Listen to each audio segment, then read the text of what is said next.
So, how do you see Mahabharata? What is it like? Story according to you? Well, let me. Huh? Mythological. So that's another dimension altogether. Faith in God, He will always help you, whatever difficulty is Okay. there, He will sail through with you. So we use the word mythological not in the sense that it did not happen. It is in the sense that we don't have sufficient documented history. That's all it means.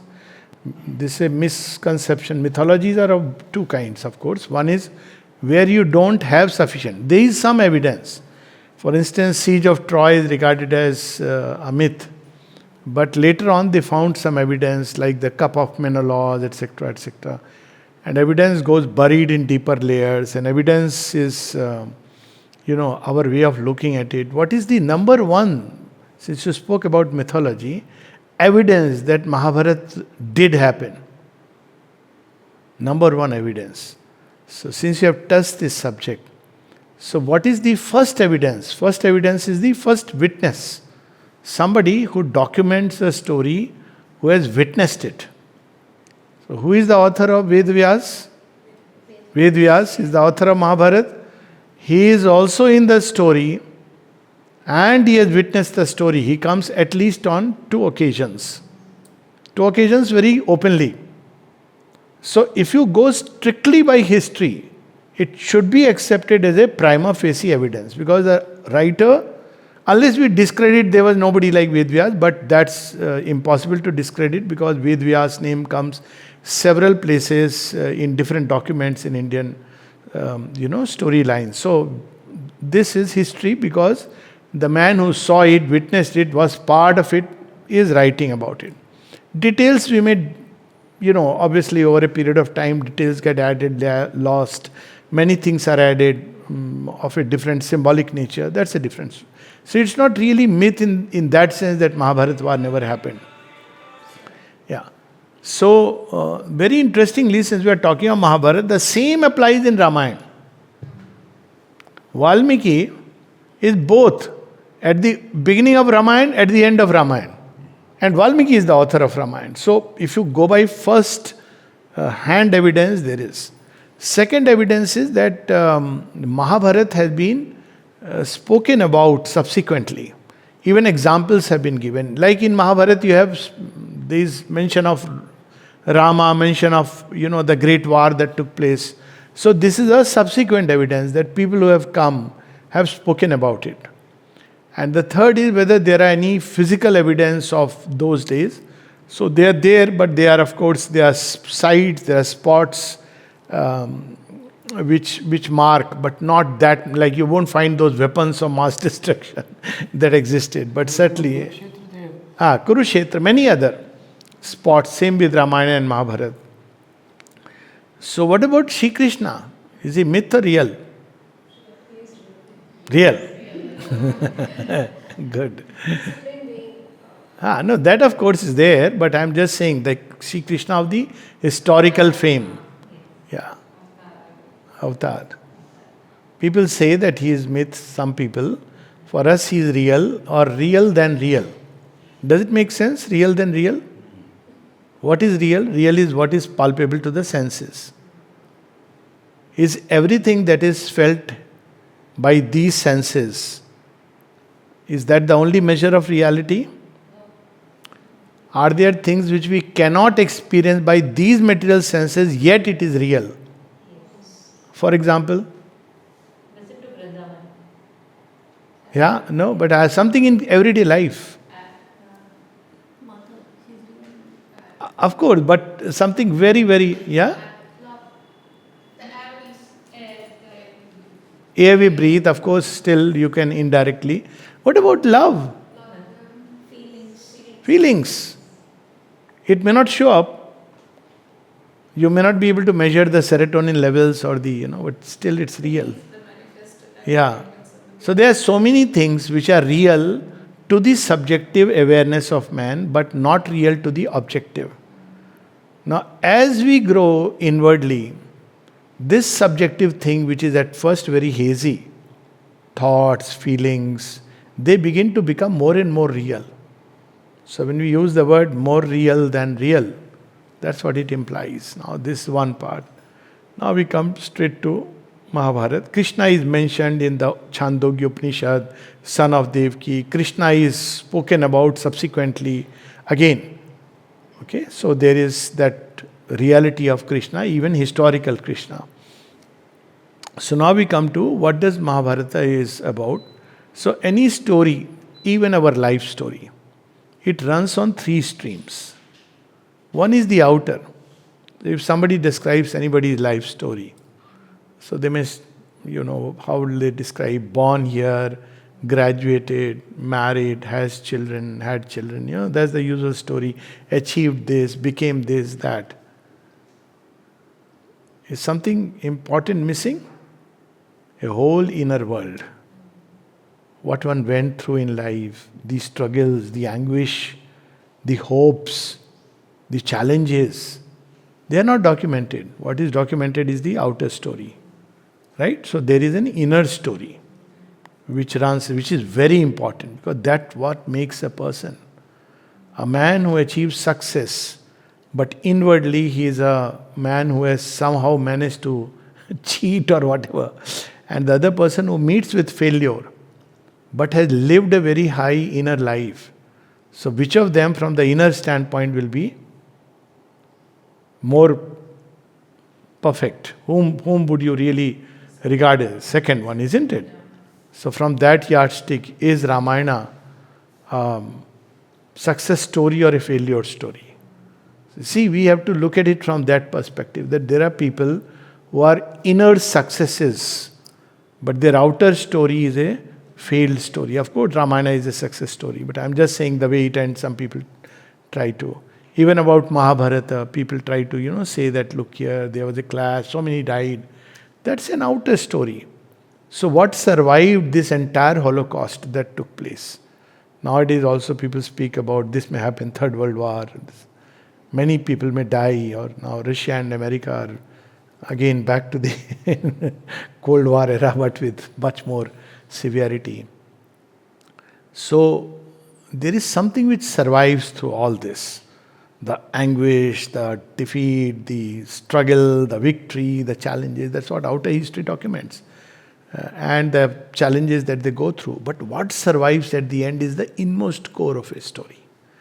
So when we speak about Ramayana, for example, we don't say it's what was the point, Lord Rama had to go away and Sita had to be abandoned. That's not how we describe Ramayana. We instinctively feel it's a story of the victory of Rama over Ravana. This is the minimum. There are many other things in Ramayana. Similarly, when we talk about Mahabharata, there is a very interesting thing which Sanjay recounts when Dhritarashtra asks him, what is your take on what's going to happen? Because he is the one who has narrated the Gita.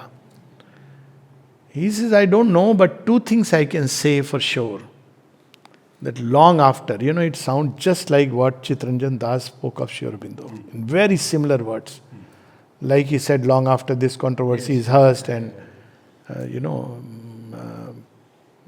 across the seven seas, his name will echo and re-echo.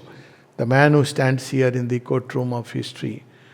So something very similar, Sanjay tells Dhritarashtra, he says, I don't know, one thing I know for sure, that long after this war is gone, people will doubt whether these soldiers existed, whether men of this caliber, like Arjun, Bhim, whether they were real, they were not real, whether they were myths or legends. Two things will definitely survive. Then he says, one is that which I have heard on the battlefield, the Gita. And the second is, he says, the great vision of the divine time spirit, Vishwarup of Shri Krishna. He says these things will survive and become the drivers of mankind across the coming age. Have you wondered that, nowadays we say that there is so much of information technology and thanks to the internet we can spread information like that. And people sometimes cite, look, Because of internet, we can talk about now Mahabharata, Ramayana and all these things. But have you wondered how these things survived down the ages? Nobody recorded Ramayana. There was no publishing house. Purely oral tradition. There was a time when history was oral. That's why many of things are not written, which many Western scholars are unable to understand. That in India, history was transmitted through an oral tradition, but that's a different subject altogether. And yet, whether you doubt somebody put the Gita in Mahabharata or whatever, that's not important. The fact is that the Gita not only survived 4,500 years down the line, but it has continued to inspire and continues to inspire mankind across the globe. Isn't it a marvel? So sometimes when people say that, well, Krishna is a myth, so I tell them, what a myth.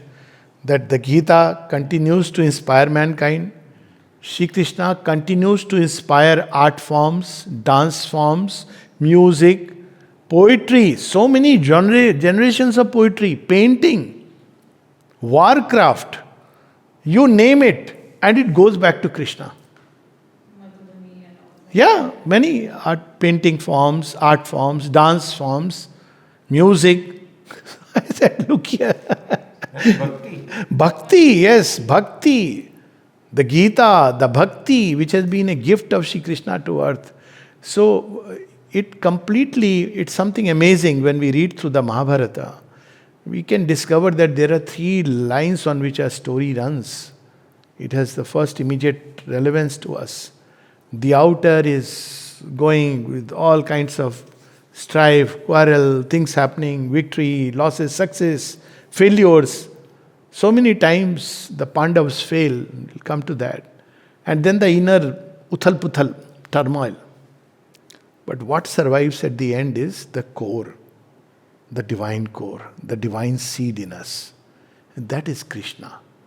Just as Krishna is the core, the seed, around which ultimately the Mahabharata story runs without really mentioning. If you read the Mahabharata, it starts from somewhere, long story from the clan. Ultimately it traces back to Rama's clan, which goes back to, Ikshvaku, and from there then, the Suryavanshis go into Chandravanshis and Yadukul, and the Suryavanshi line continues. It starts like that.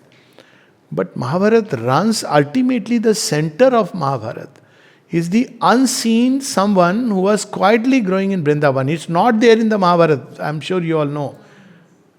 Don't go by the serial. The story of Sri Krishna growing up, his exploits, are in the Bhagavatam. Vyas doesn't talk about him. He is introduced somewhere in the middle. But when he is introduced, he takes over the entire story. Everything changes. All calculation go for S6. Becomes the center of the story. He always was the center of the story, as he reveals in the...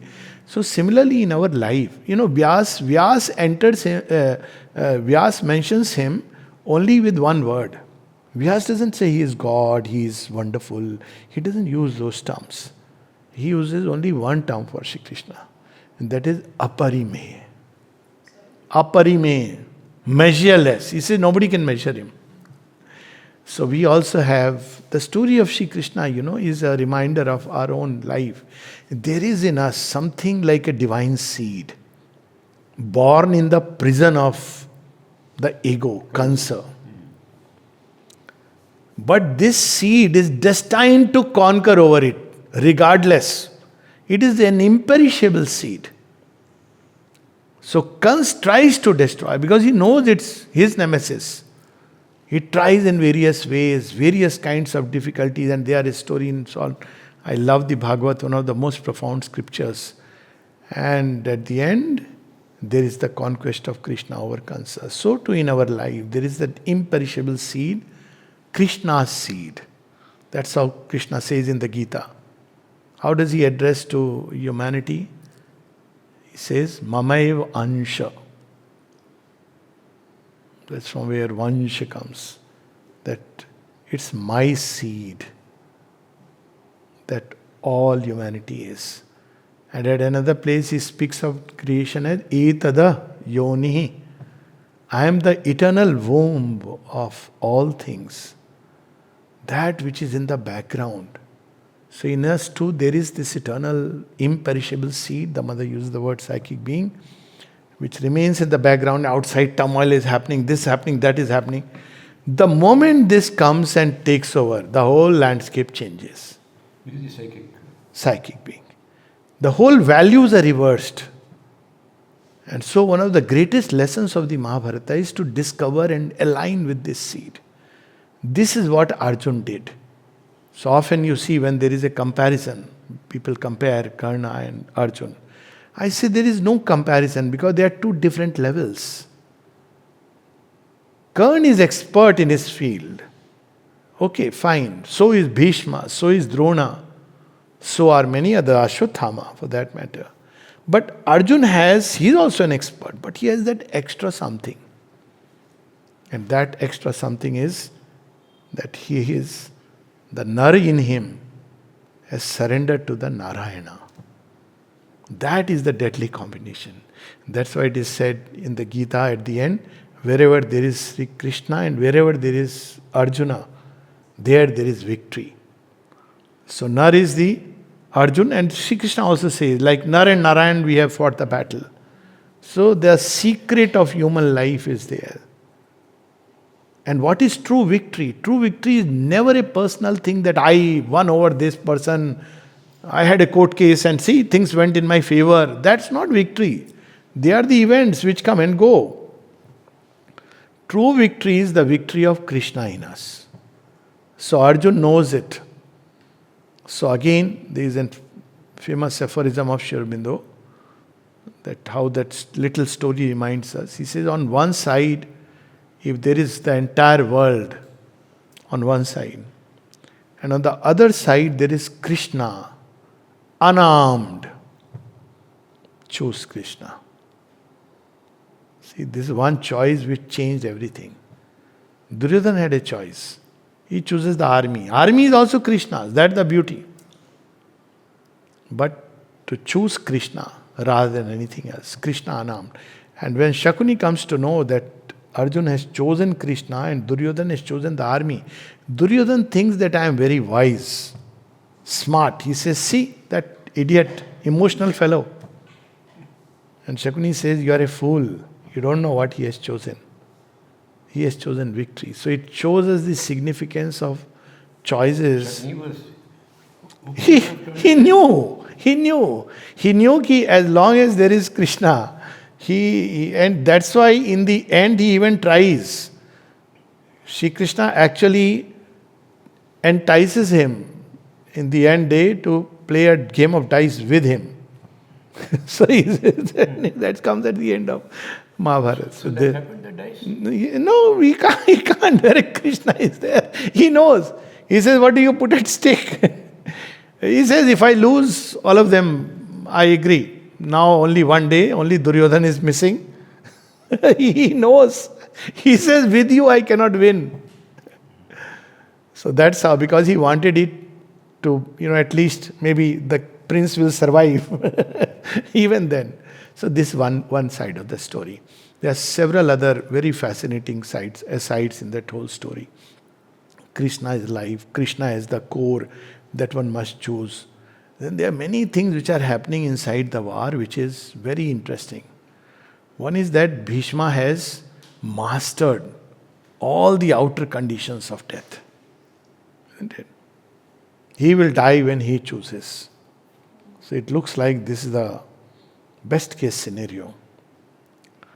But he reaches a point where he is compelled to choose his own fall. He's compelled, whatever be the outer circumstances and Shikhandi and all that is fine. But he's compelled to eventually make a choice where he falls, given the background. So in mankind tries always to conquer death by outer means. Isn't it? By this disease, that disease, this method, that method.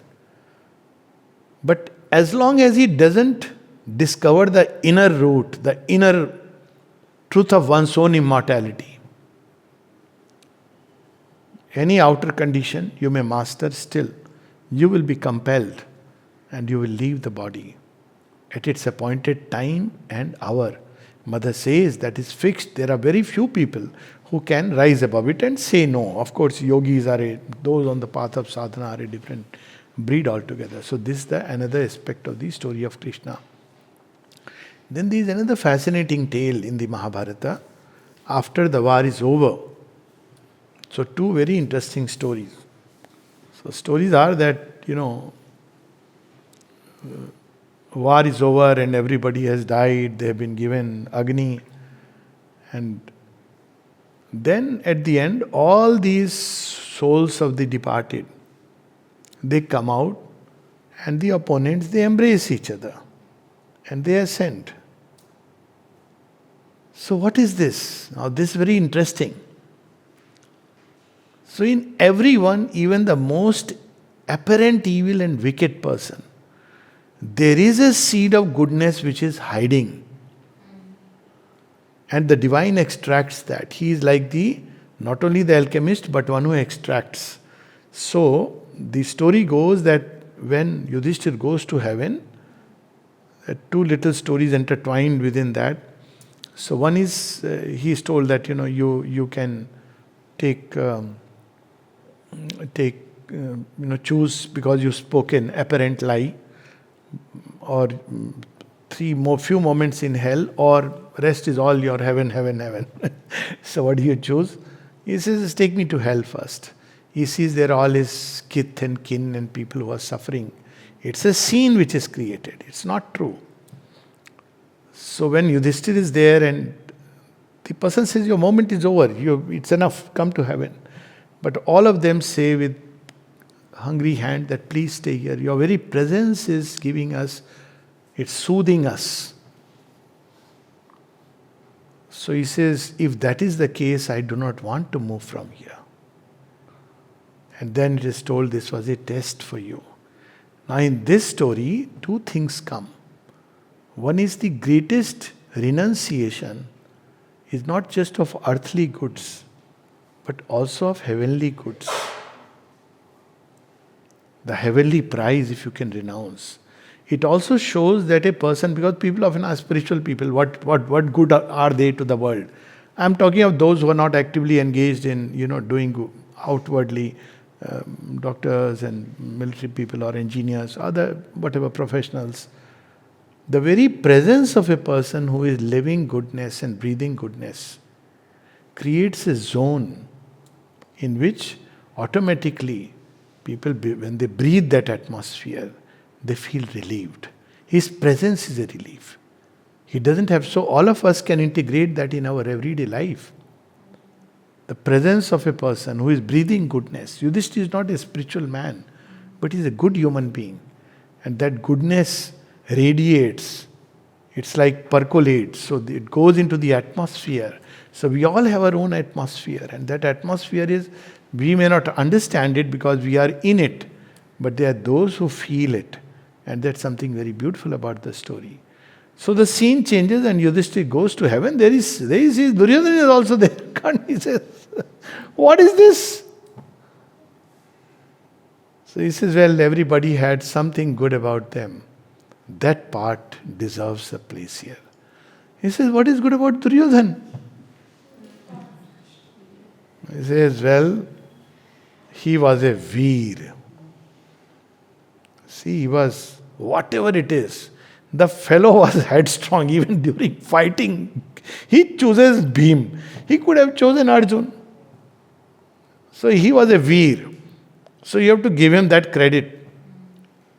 He was also a generous man.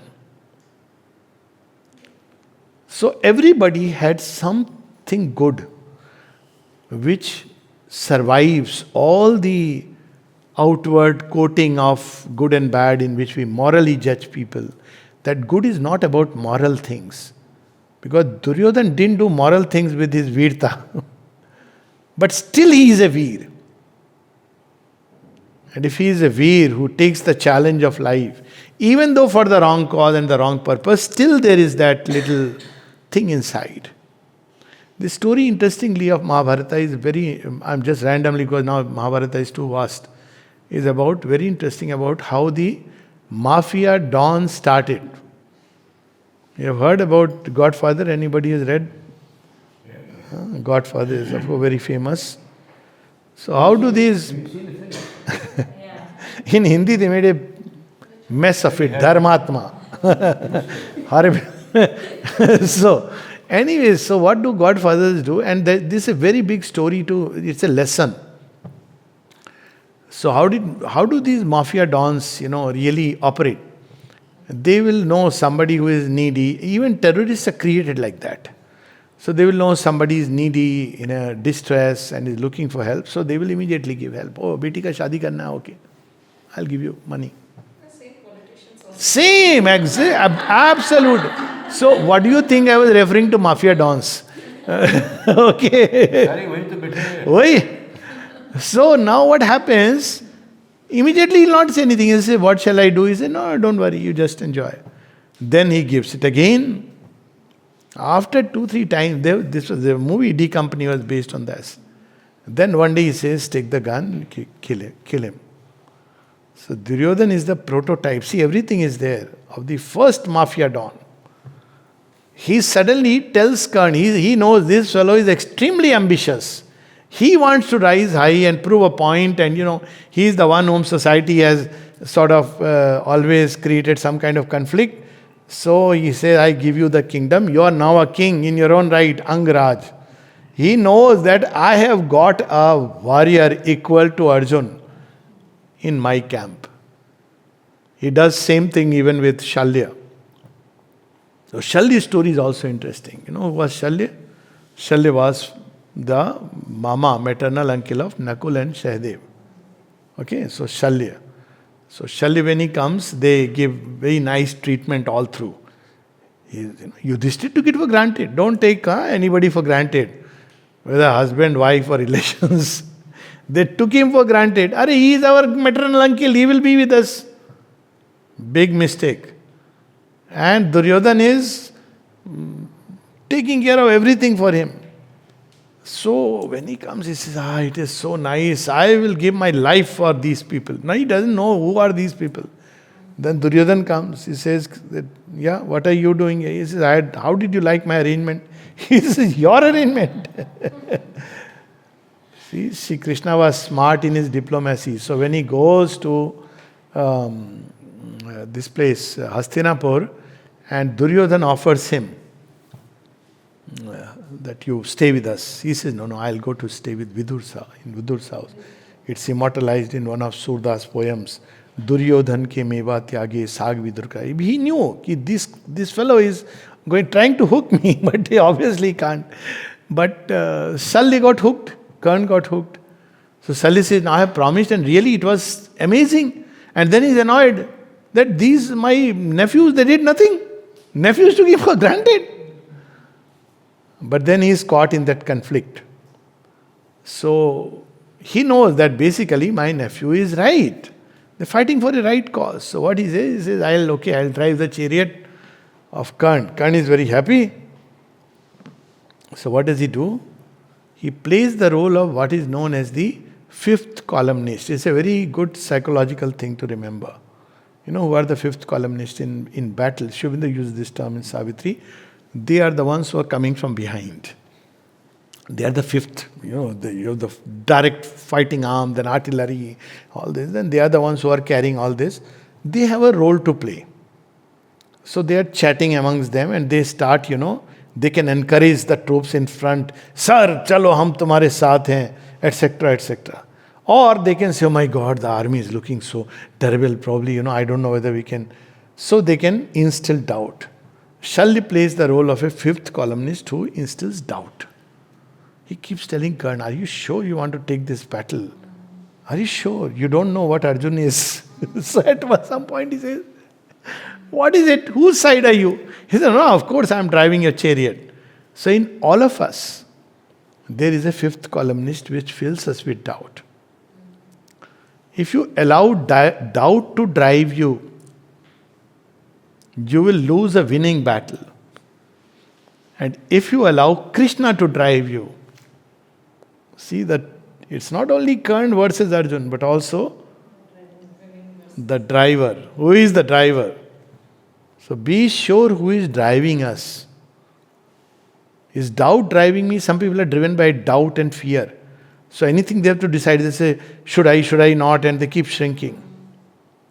There are others who have trust in the divine and they take the decision. So see this story, how beautifully it is intertwined. And then, after the war, another story, you may have heard about Khatu Shyamji. So he has been, Shri Krishna beheads him. He was capable of destroying the entire, any army actually, frankly, with 2 arrows. Yeah. There are 2 stories about him. One is that he is coming, and this one I'll tell. This is very interesting because it applies today. Sometimes we say, we like to play the devil's advocate, or what is that term called, that the underdog. There are some people who will fight for the underdog regardless of whether he is right or wrong. So this fellow is very, very wonderful, and he is coming on the way, and Shri Krishna would say, where are you going? He says, I hear there is a war which is going on. So he says that, which side are you planning to fight? He says, whichever is the weaker side. So Krishna says, who is the weaker side? He says, with you on this side, is it any doubt which is the weaker side?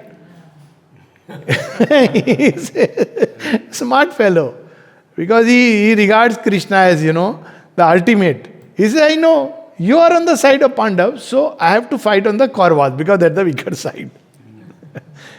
So Krishna's... Kauravas. This fellow knows. So Krishna tells him, okay, so you really regard me as this? He says, yes, you are the ultimate and I worship you. He says, so what about some Guru Dakshina? That's when he asks for his head. So he gives the Guru Dakshina. And Shri Krishna says that you will be immortalized now and you will be known by my name. So he becomes immortal. He would have anyways been killed because with Krishna on this side. Maybe he saved him from the mistake. Huh? Saved him from the mistake. Yeah, so he was saved, even Karna, all these people were saved by Shri Krishna. We'll come to that, the controversial aspects. Because he would have died a death of ignominy because he was such a mighty warrior, and yet he knows he wants to fight from the underdog simply because that's how his ego operates. But he knows that with Krishna on this side, nobody can win. So he would have been neutralized, but gone down with this idea that such a mighty warrior died ultimately. Because Shri Krishna would have found a way. Now he is killed, but now as an offering. So then he says, you are immortal, so your head will be... He places the head on a tilai, on a, See, these are myths which here it carries a symbol, not as physical reality, but he says you will observe the whole Mahabharata because you are now immortal. You will see impartially. So after the whole Mahabharata is over, now the warriors which survive, they're all, we won the victory, especially Pandav. Just about 18 survived actually. Out of them, 3 were had, Ashwathama, Kritvarma and Kripacharya, they go into different category. So Satki has survived and all. Yutsu survives. So that's another interesting story. So they are, the 18 who have survived, they are each claimant. So ultimately there is a tug of war between Bhima and Arjun. They are the 2 greatest warriors. Then they say, why don't we ask, Barbaric, now Khatu Shyamji? He says, he will know. So Shri Krishna takes them along and the head laughs. He says, why? He says, well, you people are asking who is the greatest of them all. I saw Krishna on this side, I saw Krishna on that side. I saw only one warrior, that is Krishna. So how is Krishna on one side, on the other side, on both the sides? It's a very beautiful story of the mystery of the divine manifestation. So the divine is in everyone and everything. Now the logical conclusion of this will be, our mind will say, therefore we should not fight anyone. But in the manifestation, the divine has manifested in one way in the past. Now when he moves toward the future, the past has to go. Therefore, though the divine is in Kauravas, that's a past way of life, an outdated way of life. The dharmasya glani. They were all great people, but they had all were using dharma for their own selfish ends. That's what is dharmasya glani. So therefore that past has to go. And what must survive and go on is the new consciousness. Dharma manifesting in a new way. They are also saying with dharma. Bhishma says, I am dharma. It was for the selfish motive. Selfish motives. He is somebody holding on to his pratigya. That's another story where Sri Krishna teaches a lesson to Bhishma. So Sri Krishna has also taken a pratigya. Not pratigya, he said basically I won't lift arms. Isn't it? I don't want to fight from anybody's side. But I am with Krishna and obviously with Pandavas. I'll give counsel. So on I think ninth day or something, or one of the days, all the Kauravas chide Bhishma, with you around, we have not been able to kill even one Pandav. You are being partial, you are being, you are all this, your drama you are doing. So they push him so much that he gets very aroused. He says, tomorrow we'll see at least the end of one Pandav, if not all of them. Now when Bhishma is that, then you can imagine, who is going to stand. He was a very mighty warrior. He was playing softball, that is true. He had said 5,000 soldiers I'll kill, but I won't touch the Pandavas. That's how he was going. And Karna will not come on this side. So he was actually trying to balance out. That day he is so aroused. He says, so nobody can face him. Arjun goes to face him. But the way he fights, Arjun knows that today, even it may be mighty day, he fights valiantly, but Arjun's bow, arrow, his crown, his flag, chariot, everything. Now Arjun is without an armor, face to face with Bhishma.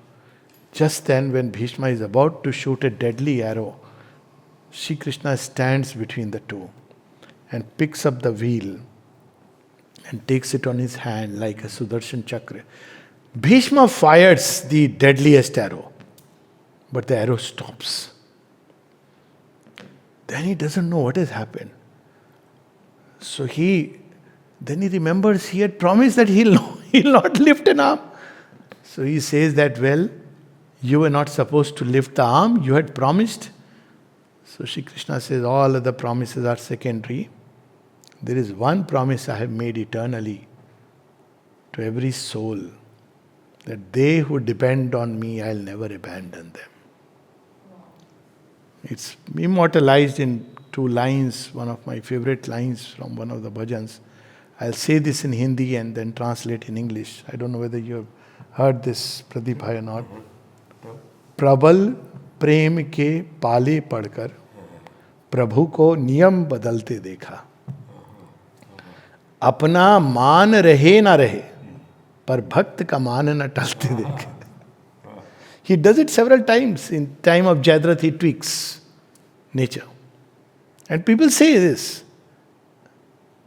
Krishna says, I don't care. You call me non-righteous, it's okay. Bhuri Shrava tells him all kinds of things on the battlefield. He doesn't care.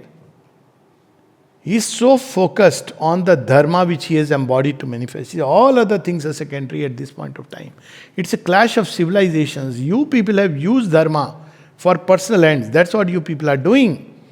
So now the dharma must manifest. And this story is so interesting that how the Pandavas represent the new. Look at the story of their birth. I'm not going into the technicalities of the story, whether it's possible or not possible. It's very much possible, but that apart. Look at the 5 Pandavas plus Karna. None of them has come through what would normally be described as the normal process. There was a term for this, Ayoni Sambhava. There may have been a normal process, we don't know, but definitely they are anshas of Devtas. And after everything is over, Pandavas are going to go away. Who rules the land? Parikshit. Parikshit is again died in the womb of Uttara because of the Brahmastra of Ashwatthama. Shri Krishna brings him to life again a new birth. So you see, whenever we have times of transition, it applies today also. There is the old consciousness which is maybe very high, but in the transition time, everything goes. It's not like Bhishma will be spared, Dronacharya will be spared, everything will go, both sides. Drishtadumna dies, all of them die. Draupadi's 5 sons die. Because that's a time when the high and the low both are brought to ground. So that's why many parents don't understand.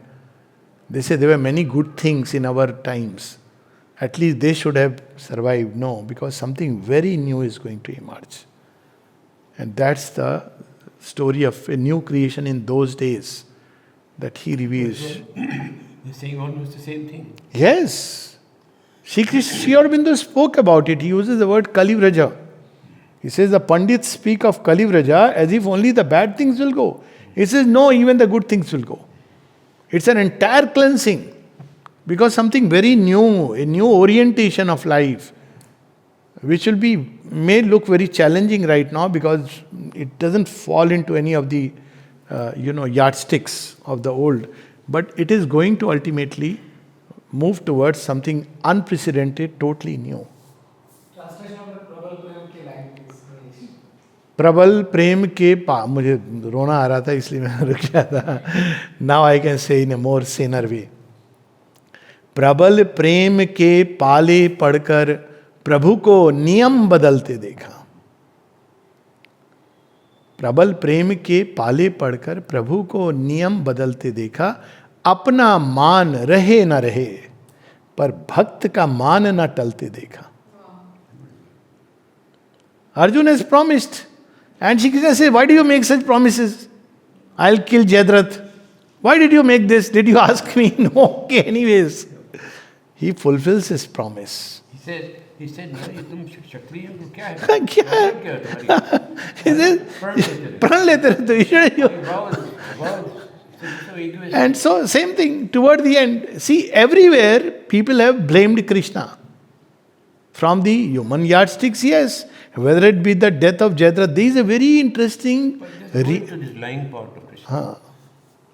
How many places he has lied? I'll tell you. Lying, no. His game, he has not lied even once. That I'll tell you. Krishna has never lied. Okay, I'll come to that. But he has tricked. So first is, see, now comes the real politic. To know the real politic of that time, you have to go into the landscape of the Mahabharata. So there are 3 kingdoms. One is Magad, other is Hastinapur, and the third are the Yadavas. They are the most powerful kingdoms. And Shri Krishna wants now one nation. He gave birth to the nation soul. The other day somebody wrote to me, sir, you are saying nation soul, but concept of nation soul is only 300 years back or 100 years back. I said, yes, concept in the Western world. We had a nation formed in Krishna's time. And then I gave evidence. I said, Rama actually established Aryavarth, and out of Jambudvip, he actually gave birth to a nation, and Shri Krishna stabilized this. He established the kingdom as a nation. So they are the 3 mighty kingdoms. Now, with 3 mighty kingdoms, you cannot have a nation. You have to have one. Neither will concede. Now you see Shri Krishna's trickster. Okay. Now, but divine diplomacy. Most dangerous of them is the Magadhans. Magadhans will not agree. They have formed alliance with Shishupal and Kansa. They were in alliance. See, nowadays people talk about alliance. No, just wait. The eternal trickster is at play. So these 3 were in alliance. Very powerful. And also Rukmi. So how he goes into real politics. So Jarasandh neutralizes. And Jarasandh and Shishupali neutralizes. And both these kingdoms actually joined the Pandavas in the real battle. Very interesting. Chedi Desh and Magad, they were with the Pandavas. But with Jarasandh and Shishupal alive, it wouldn't have been possible. So he plays some real politics. Kansa he neutralizes. Rukmani he marries. So he has already cleared a ground. Subhadra, his own sister, so that now Balaram can stay quiet. So all this he has laid a ground. Yadavas, he very conveniently says, army goes this side, so nobody can tell him of fair or unfair dealing.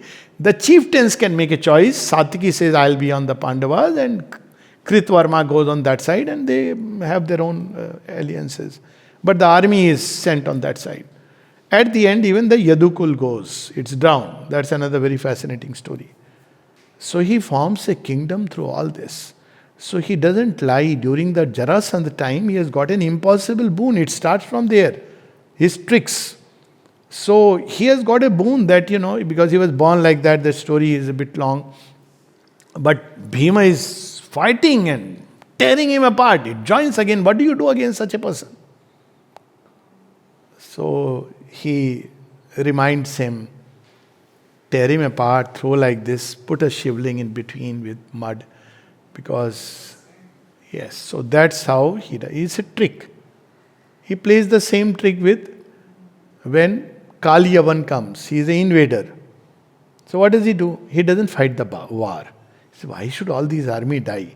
He becomes Ranachod. He runs away. Heard his name, no? Ranachod. So he runs away. Hey, Krishna, you are running.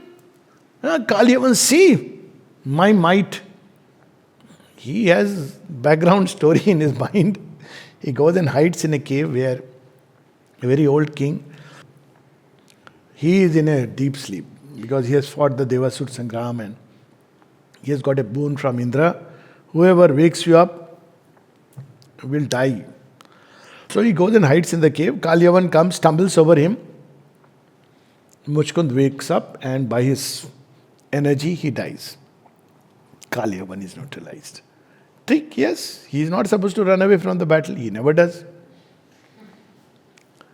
Then where else? In the famous, where he asks Yudhishthir, he doesn't tell a lie. He tells Yudhishthir, see, either you have to bear with Dronacharya, with Bhishma. He is not going to die. Or else, you have to kind of be with Dronacharya, sorry. Or you have to somehow dishearten him. So he says, but how we can dishearten him? He says, well, one way is that you can tell him some news and that's how he proceeds. So he says, but who can kill Ashwathama? Ashwathama is immortal. He says, you don't have to, thank you, you don't have to really kill real Ashwathama. Kill an elephant. And tell the whole truth. He says, you tell, it's an elephant. You are comfortable. He says, yes. Krishna has his plans ready. Bhima kills. Then Yudhishthira announces, because he is not believing that Ashwathama, everybody is saying Ashwathama has died. So Drona says, Yudhishthira, if you confirm, I'll believe it, because I don't believe it. So Yudhishthira says, yes, Ashwathama has died, and he has to say, not your son, but elephant. But the moment he says Ashwathama has died, Shri Krishna, all the din and noise start all around. The war drums and everything. And he sits because he does not hear. So technically, so there is something called a technical right which is being used, technical truth. Sometimes, even in courts, you win a case over a technical truth. So he uses a technical truth. Actually not a lie, technical truth. For the larger truth to win. But it comes across as a lie because he doesn't understand. So if you see, trick, yes. The same thing he does with Karna. Karna's death is a special grace. Karna has to go because now the larger picture is very clear before Krishna. It is dharma. But he prefers to give the Karna a noble death. So what is the noble death? Both of them are equal match when it comes to only the arrows. So situations are created. He takes the chariot away and then he takes it far into a ground which is very marshy. And obviously it goes inside and Karna tries to pull and then he says, you kill him. So that all through we can have a good word about Karna, that maybe if he would have fought, he may have won. Like people say. It's Krishna's generosity. He would have been killed any which way. So, at least, but at the same time, he was still, that's what I'm saying, we will come to that, wrong or right. But also, he was trying to put Brahmastra, but he forgot. Now, that was the curse. Now, what should the other warrior do? Wait for him to remember the Brahmastra? Or it's a battle, it's a war. The rules were broken on the day Abhimanyu died. Now, lastly comes, in India, there is a called as dharma of everything. There is a dharma of politics. You have to use that word. And there is a dharma of war. Let's say that there is a real war situation today. Must have seen that movie Border. Okay. So one of them comes out and plays Mako and I am going to, are you supposed to do that? It's a dharma of war. You don't do that. It's foolishness. Karna had an option. Just surrender. I don't want to fight this war. That was the dharma of the Kshatriya to give Abhedan. It's a war situation. Dronacharya has no right to grieve and sit on the battlefield and start meditating and lamenting. Of course, trickster is at play, no doubt about it. But if you go at the dharma of war, in the middle of a war, you have to be conscious because enemies will play strategies. Strategies are part of combat. And Krishna plays divine strategies because he is the divine. And of course, at another level, right and wrong are important when it comes to the individual choices which concern us. But when it comes the larger fate of a civilization,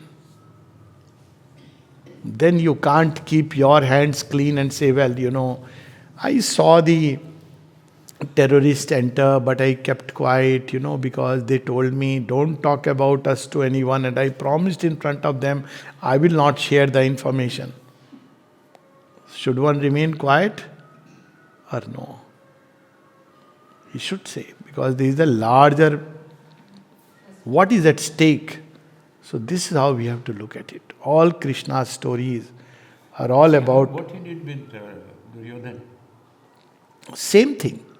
So Duryodhana goes to Gandhari, tells him, because he knows now, desperate, says, you come, I'll do something. So she has all her life done tapasya and so she opens her eyes and looks at Duryodhana and there is so much tej that his whole body becomes like a vajra.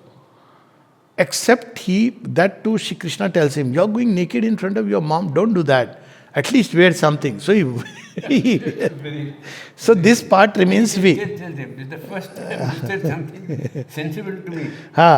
Yes, he says. And so he doesn't realize that becomes his actually spot, a weak spot. Now Krishna knows it. Now what should he do? Yes, Gandhari has taken now part in the war, giving a very unfair kind of advantage. So either Bhim plays by the rule. Now what are these rules if you really look at it? Rules are man-made. They are made by society. Gada Yuddha mein you won't do this, you don't want to do this. Made. There are no absolute truths about it. Like Rama killing Bali. Should he play just by the rules? Or make sure that a brute beast is out of the game? Bali was too dangerous. He was forming alliances with the Asuras all the time, rather than the humans. So that part, and so when he has to fight, he knows there is no way Bhim can do it. But there also he allows, just like Rama allows Sugriv to fight till he goes to a threshold where the dharma of the divine is to respond to the prayer of the earth. See, that's the beauty. So Sugriv at one point literally looks at him. What are you doing? That's the time Rama kills Vali. You put all your effort. So it's not like he goes and tells him, Bhima, thighs, Focus there. Because he doesn't say that. Because he has to fulfill even there the dharma. So he fights and fights and fights. He is also unbeatable. But he sees nothing is happening to Duryodhana, and Bhima is getting more and more. Fight is prolonging. Over hours, they say 6 to 8 hours it prolonged. Then at some point, He indicated. there is a prayer which has to go. Draupadi comes and she looks at Krishna. What are you doing? What? So now the divine responds. And when the divine responds, no rules apply, because divine acts in perfect freedom. That's how the divine tilts everything table. So he doesn't intervene. He intervenes only when Bhim will not ask him. Bhim is too proud. He will go down fighting. He will not ask. Arjun looks at him but doesn't ask. Draupadi has heard about it. 6 hours, 8 hours. What is going to happen? She comes and says, Keshav, I need help. He said, oh, that was what I was waiting for. So when there is an arth bhav, you pray, rules change. Rules are important, but divine acts in perfect freedom. He is not bound even by the rules that he has made. He is above the law. Okay, So he indicated where Duryodhana should hit. yeah, hit. That's on the thigh. Under the belt. Yeah. And there again we know that, when he comes, Balaram, and he says, all this while you were away, now you are coming to teach dharma. And he tells him all about so many wrongs. He says, you are thinking of right and wrong has not to be seen in a... once Sri Aurobindo was asked a similar question, with that I'll end. Surendra Johar's story. He says that as a freedom fighter, and like if somebody calls you, you have called in the court to bear witness with the Gita, what should you do? Whether you should speak the truth or not. This was a question. Sri Aurobindo's answer. Truth has to be seen in its totality and not in bits and parts. And that's a lesson for all of us, for life. Because if you see bits and parts, this event, that circumstance, there is a whole background. I was watching this serial in Patiala. I was staying with Mr. Kar in his house. I know. His son had just got married, and there was this newlywed Badhu was there. So on a Sunday, we were watching this serial. And this lady, the newlywed, she said, look at him. He's supposed to be God. He's lying. He's lying all the time. What is he after all? What example is he? Though it is true that Krishna actually never lied, but he used trick and diplomacy, which is part of warcraft in all wars. They have also used. Now they have blamed Krishna because all strategy, killing Abhimanyu. War is about, statecraft, warcraft, they are known things. Like you dishearten or you fool the enemy. Everybody uses. Shivaji has used. Every warrior, the Kauravas have used. Everybody uses. Ghatotkach for that matter. So that's part of the dharma of war. War is not about when you come and you are all armed. And there is Kshatriya dharma where if you are on the ground unarmed and you surrender, then I am not supposed to kill you. Karna had that choice. He doesn't. He tries to invoke the Brahmastra, but he forgets. Okay, so thank you.